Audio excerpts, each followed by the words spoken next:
what we'll learn now is that one shouldn't, of course, only ask about the total aggregate tax burden, but we should try to figure out really where it comes from.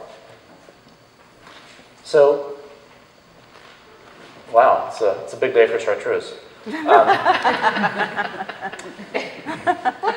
What we find here is that property tax makes up a really large chunk of the total tax paid in Illinois. It's by far the biggest chunk.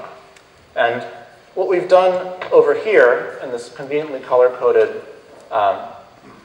box is we've listed how many dollars of property tax people pay per $1,000 of personal income, and then we've ranked those numbers among the states. And what you find is those numbers are all moderate or low rankings, with the exception of property tax, where we rank 9th, a high ranking, and what's called selective sales, which is things like special sales taxes on liquor and cigarettes and gas, stuff that is like a sales tax but isn't the general sales tax.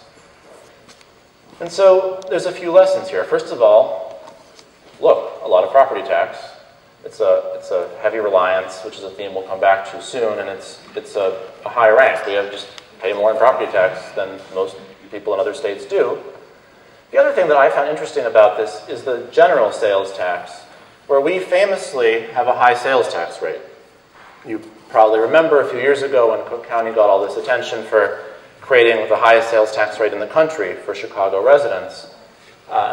Though that's been rolled back, we still have a high sales tax. Our state sales tax is one of the higher ones. And yet our collections are really quite low. We rank 41st.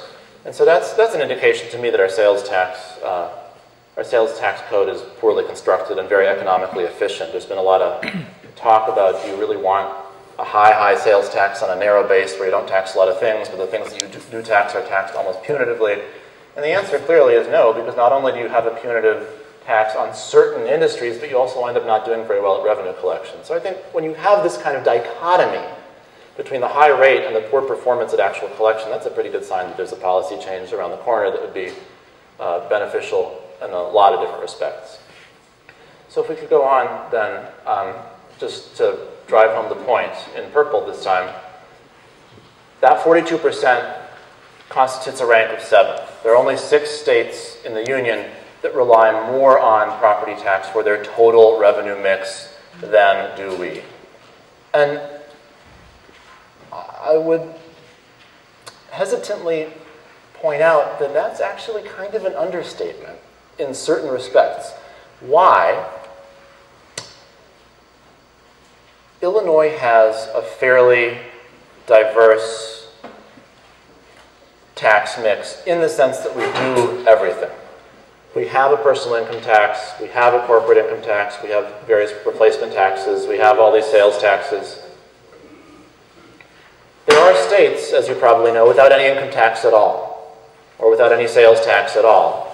And so when you're looking at this rank of 7th, remember that not only is it a high rank in and of itself, but we're being compared by some states that don't have any income tax, where you'd expect the reliance on property tax to be greater. So this is really I would argue, a very, very high rank. And it's a theme that we'll see throughout, that the way we get money in Illinois depends heavily on property tax with all the benefits and costs that you might expect that comes with.